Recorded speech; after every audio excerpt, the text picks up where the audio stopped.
Welcome to Akshayam kitchen. இன்றைக்கி நம்ம பார்க்க போகிறது பள்ளிப்பாளையம் சிக்கன். இது எப்படி பண்ணதுன்னு பார்க்கலாங்க. இதுக்கு ஒரு 1/2 கிலோ சிக்கன் எடுத்துட்டேங்க.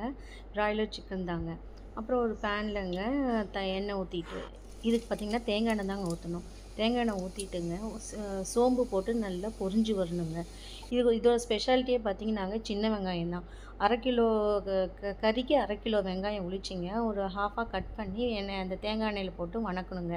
அப்புறம் வந்து காரத்துக்கு ஃபுல்லுமே இந்த வரமிளகாய் மட்டும்தாங்க. வரமிளகாய் பார்த்திங்கன்னா 1 2 கட் பண்ணி எடுத்துட்டுங்க, அதில் இருக்கிற விதையெல்லாம் எடுத்துட்டு இந்த மிளகாவை மட்டும் எடுத்துக்கணுங்க. மிளகாய் மட்டும் எடுத்துகிட்டு பார்த்திங்கன்னா இப்போ சிக்கனில் வந்து நல்லா வெங்காயம் வணங்கியிருக்குங்க. இஞ்சி பூண்டு போட்டு அதையும் சேர்த்து நல்லா வணக்கணுங்க. வணக்கிட்டு எடுத்து வச்ச வரமிளகாவை வந்து இதில் போட்டு நல்லா பெரட்டி விடணுங்க. நல்லா பெரட்டி விடும்போது பார்த்திங்கன்னாங்க, இந்த இந்த சிக்கனோட ஸ்பெஷலேங்க சின்ன வெங்காயமும் வரமிளகாய் தாங்க. வேறு எந்த காரமும் நம்ம காரப்பொருளோ மசாலா பொருளோ இதுக்கு ஆட் பண்ண போகிறதில்ல.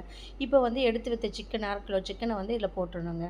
இப்போ வந்து இந்த சிக்கனை சின்ன வெங்காயம் வரமிளகாய் எல்லாம் சேர்த்து நல்லா பெரட்டி விடணுங்க. பெரட்டி விடும்போது பார்த்திங்கன்னா அது ஒன்றோட ஒன்று சேர்ந்து வருங்க. சேர்ந்து வரும்போது இப்போது வெங்காயம் வரமிளகாய் இருக்கிற காரம் வெங்காயத்தில் இருக்கிற மணம் எல்லாமே சிக்கனோட சேர்ந்து வருங்க.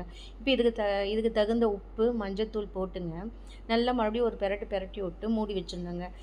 சிம்மில் வச்சு மூடி வைக்கணுங்க. இதுக்கு தண்ணி ஊற்றாமல் வேக வைக்கணும். வேறு எந்த மசாலா பொருளும் நம்ம அரைச்சி ஊற்ற போகிறது இல்லைங்க. இப்போ இதே தண்ணி விடுங்க. இந்த சிக்கனே பார்த்திங்கன்னா சிம்மில் வைக்கும்போது அந்த தண்ணி விட்டு அந்த தண்ணியிலேயே இது வேகணுங்க. தண்ணியிலே வேகும்போது பார்த்திங்கன்னா நல்லா சிம்மில் வச்சு வேகும்போது அந்த எசன்ஸ் இந்த வரமிளகாவோட எசன்ஸ்லாம் இறங்கி வந்து இந்த சிக்கனில் இறங்குங்க. உப்பு இந்த வரமிளகாய் காரம் எல்லாம் சிக்கனில் இறங்கி நல்லா சுருண்டு வருங்க.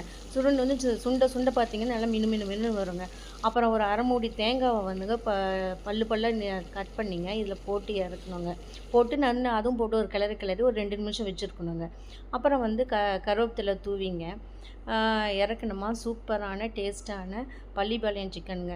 இதோட ஹைலைட்டே பார்த்திங்கன்னாங்க இந்த வரமிளகாய் தாங்க. வரமிளகாய் காரம் தான் இதோட ஸ்பெஷலேங்க.